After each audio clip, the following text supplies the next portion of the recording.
So the new Fierce Battle, Nelio, Chad, and Noitsura all dropped within 12 hours of me making this video, and let's talk about is it worth summoning on this upcoming banner. So the banner in question is actually pretty good for a premium character, to the point where I would actually say the value is actually there. If you want to summon on the banner, it's not a bad thing to do. If you actually look at the filler pulls, this is definitely one of the better filler pulls that we've seen in a while. Not only do you have 3 great banner characters that all have their own use, unique use as well, you have 2 somewhat recent premium characters being the Fierce Battle Yoruichi and also the Makoto, who obviously many people praise for being a god, right?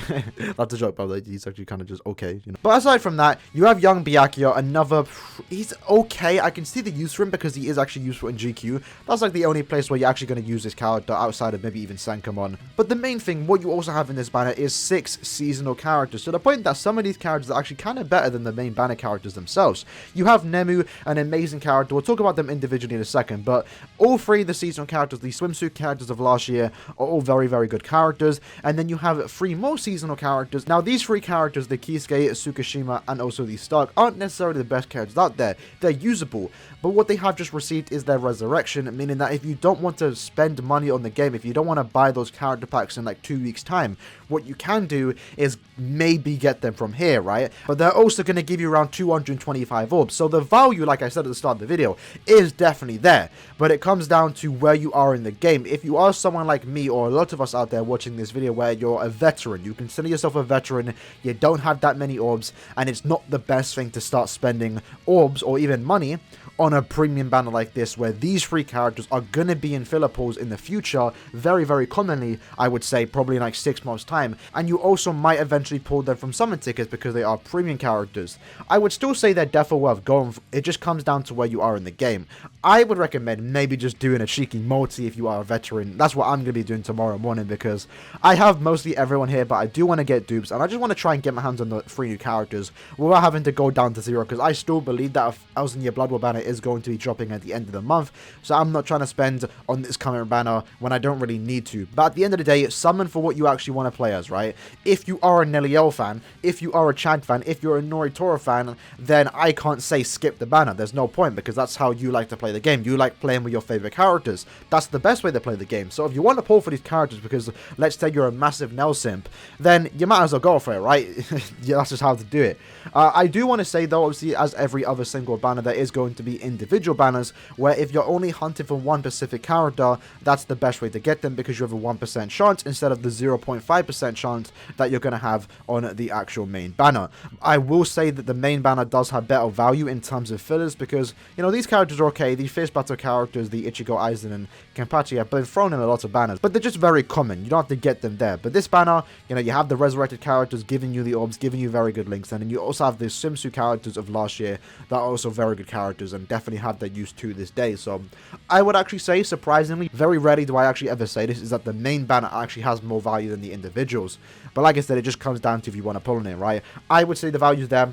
Just remember, it's a premium banner. Maybe it's not the best to summon on this banner. But going into the actual characters, let's talk about Chad. This guy is very, very good. Like, honestly, one of the better characters. He has an instant kill in his Sword Bomb. He has a full screen SA3, a 800 AoE in front of him SA2, and a lunge SA1. He's a recharge character, human with the Aaroniero killer. And one thing to keep in mind, since he is a human, you can actually equip the Senkamon Ichigo in the team with him, and that's giving him an extra 20% Berserker, ultimately taking it to 60%.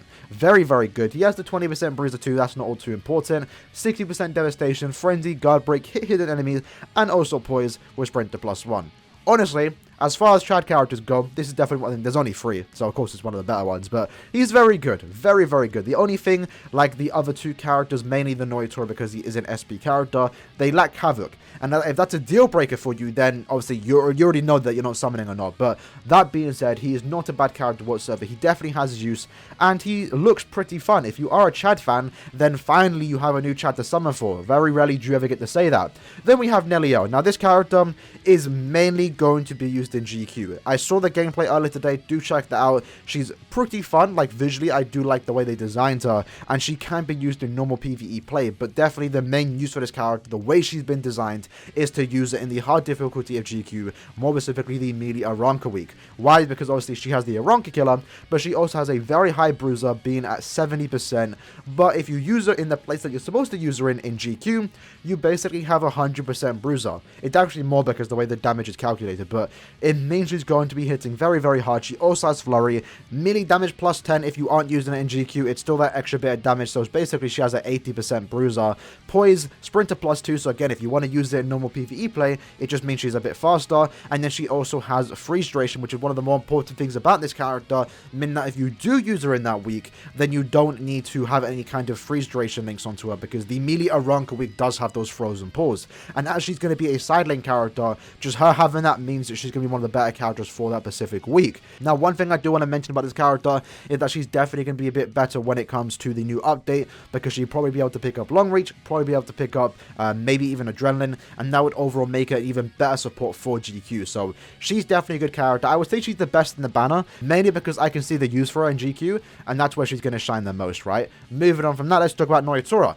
This character is also pretty good. He's probably going to be the one that's kind of slept on, but what he can do for your account is actually pretty unique that only 5 characters including him share, and that is the fact that he can actually farm Transcendence Zone. So if you do look at his innate skills, he does actually have read no affiliation dodges, meaning that he can easily farm Hogyus on your account, meaning that if you don't own someone like the 1000-year Blood War Northwest version of Yamamoto, hopefully I said the right directions, if you don't own 1000-year Blood War 10 years later version of Ichigo, or 1000-year Blood War Ishin, or even the Machine Society Yoruichi, they are also better characters, but they can also farm Hogyuku. So if you don't have them and you're in desperate need of Hogyukus, maybe this is the character you want to pick up. Outside of that though, and outside of the fact that he's going to be the best character used for that Pacific Transcendence Zone, he's also pretty good. He has very good SAs. SA1 is a beam, SA2 is a kind of like a short vortex similar to someone like the Can't-Fjord Bankai Shuei, and his SA3 is full screen, but he also can inflict lacerate. He has an increased chance to do so against mind no affiliation enemies, and he also does extra damage to those lacerated enemies. And then he's going to be a pretty good character overall, mainly in Senkamon, and he probably has a use in GQ too in the no affiliation week. And we do definitely need more no affiliation characters, and now that we have a premium character, you know, sometime in the future, maybe 7 months from now, maybe even a year from now, when he becomes a bit more common, you might get him 5-5, and he's a character that if you do get 5-5, is going to be very good for GQ. So I'm going to say his value is going to increase over time as we get more dupes of him, as we can have more chances to summon for him, where if you can't beat the no affiliation week of GQ, like myself, this is a character that you might want to get eventually 5-5. So I think he's definitely a good character. And that right there, lads, are the 3 banner characters, right? They're pretty good, just comes down to if you want to pull for them. Outside of that, let's quickly breeze through the other characters. Yoruichi, she has an Espada killer. She's mainly also used for the Espada week of GQ, right? She's a GQ character. She just doesn't have any unique skills like the Nelio does, that's mainly for GQ. You can potentially use it in PvP, and you can use it in normal PvE play, but she mainly shines in GQ, and that's what she's mainly for. So that's really the only thing I'm going to talk about that character, but she's okay, she's not bad. Then we have Apache, also another Goku character, right? She's designed to be used in GQ, and she does excel pretty good at it. Now, I'm not sure how good she is in the new hard GQ, because I've mainly been using the 10 years later version of Rukia instead of her, but she can still do pretty good. Not only does she have very good strong attacks with Havoc, by the way, so she has a not a 3009 beam, it's kind of a weird one. Let me actually check the exact details of it. It's a 1200 by 1200, so it's basically like a box in front of her, that SA1. It's pretty good. It's basically a beam, but it has like short distance, but it's more thick. Her SA2 is a 960 in front of her. SA3 is a 1200 AoE radius. She looks very cool. It's Apache. Like, this is the first time you're probably seeing Apache in a swimsuit unless you're going at certain sites, but I really like the character. I like the way they designed her, and she also has weakened defense, and she also can heal her teammates, and that's very important in GQ because it's allowing your 2 side lanes to have more survivability, and when you do use that soul bomb on the final boss, you're weakening their defense, meaning that your 2 side lanes, who are now probably fully healed, can do that extra bit of damage. So she's also a very good character in GQ, but even outside of that, she's actually a very, very good character, and one of my more favorite characters in the game. I really do like the way they designed her. Then we also have Nemu. Really like the artwork, really like how they always include, every seasonal Nemu always includes some kind of Mayuri reference right there. Pretty cool. So she's also pretty good. She was at one point in time, for 1 month, the best power Aaroniero killer in the game, but obviously the 5th anniversary Ichigo came out, who is just naturally a better character. But it doesn't matter. She's still very good. Best strong attacks in the game. Lunge SA1, 960 SA2, SA3 is 1200 radius, paralyze on everything with the debilitator. Very, very good. And the main thing about this character, and the main thing about the Harley Belt and the Apache, is that they're in swimsuits, right? It doesn't matter how good or bad they are, it's Nemu in a swimsuit, and if you like that, then this character's for you. And then we have the Harley Belt, a character that can't stay up in thumbnails. If you see a video on YouTube with swimsuit Harley Belt in the thumbnail, and it hasn't been taken down, they went under the radar, because every time I post this character in a thumbnail, instant taken down. They have to remove the thumbnail. But she's also very good. Nad character, Fry, Poise, Weaken Duration, Manage 100%, Sprint +1, Berserker +50, and a Bruiser of 40, meaning that she has a 65% Bruiser. She's a Nad character. And again, similar to the Nelio, her main use, in my opinion, because she doesn't have guard break, is to be used in GQ. And that's where she's going to shine quite a bit. Now, for me, I don't struggle in the Aranka week of GQ. I actually was able to beat it. But I definitely, to make my life easier, would love to pick up either this Harley Belt or the Nelio. Funny enough, they're both for Spada number 3. And they're also kind of replaceable, as I only really need one of them in my team, because I do have Soifon. But she's also a pretty good Nad character. It's Harley Belt in a swimsuit. What more could you ask for? Then you have Makoto, fairly average character. He can clear content. He's pretty good, but definitely, in my opinion, the worst character of 2020. He's just okay. Like, he can clear content, like, perfectly fine, but it's Makoto. Do you really want to be using Makoto? I don't. Then we have Kid Bianchia, just an okay character, mainly used in Senkamon, can be used in GQ. That's really about it. He has a Vortex SA2, which I don't really like on SP characters, so he's not really my most favorite character. And the last three characters are the resurrectable ones, right? The characters that if you don't have them, you're getting 225 orbs, and you're also getting a very good link. So let's just talk about the links, right? The Kisuke, you're not really going to ever use him, but he did get a pretty good upgrade in terms of his resurrection. His whole thing now is that he has a strong attack recharge plus 25 stam recovery when you do go to a next stage. So pretty good character, not too bad as a link. I can see the use with that. Then you have Tsukishima, who's also one of the best links for the Can't For Your Tsukishima, who is now a 20 non-attack damage soul trait plus damage inflicted at full stun plus 60%. So literally the best link for any kind of Tsukishima out there. The Can't For Your one, very good link just in normal PvE play. Any kind of, that's always going to be a good link for your Nag characters, basically, any speed character. And then you also have with the stock, one of the best links in the game. Any heart character is going to want to have this if you're an SP character. Strong attack damage plus 25% and strong attack recharge minus 10%. So very, very good links. Like I said at the start of the video, and I've said multiple times now, the value is definitely there in this banner. At first glance, I was going to completely skip this banner, not even do one multi, but after seeing the fillers, the value's there, and I definitely wouldn't blame anyone for summoning. If you are a new player and you just need new characters and you kind of just want to scratch that summon itch, I would definitely recommend summoning on this banner. Like I said, it's not a bad thing to do, especially if you have a bunch of orbs to be farmed if you are a new account. If you're not a new account and you're somewhat of a veteran like myself, then maybe only do one molt in the banner, because you're best saving your orbs for these upcoming limited time banners, like 1,000 Year Blood War potentially in 2 weeks, or Spirits Are Forever With You in a month and a half's time, if that is the case, right? So there's better banners coming out in the future, but at the end of the day, it's your account. If you want to summon for your favorite character, then go for it. I shouldn't be the one telling you not to summon or not, right? That being said, though, that's basically the video. Now let's do some cheeky summons, right? What would it look like if we spend 5,750 orbs in a banner, which I don't think anyone is going to do? Okay, we got 5 Kisuke's. That's not what you want to see if you do that. But we did actually get a Chad on step 1. That would actually be very, very good. Where do we get Noitsura? Because that's what I would stop if I was actually going hard on this banner. We got 2 Chads right there. Okay.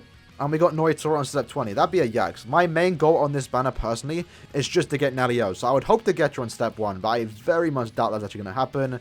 In this case, we actually just did 50 multis, basically. We haven't pulled a single Nelio, so you can get cucked. And even if you have 10,000 orbs, almost 12,000 orbs, you can still walk away with no character. That is the one you're going for, but you shouldn't really be going all in on a main banner if you're only summoning for one character. But if I spent 5,750 orbs in this banner, I would be okay with this. I mean, I got 5 Noitsuras, which would be pretty cool to have in 5-5. 3 Chads is pretty cool. I only need 1 more Apache to get her 5-5.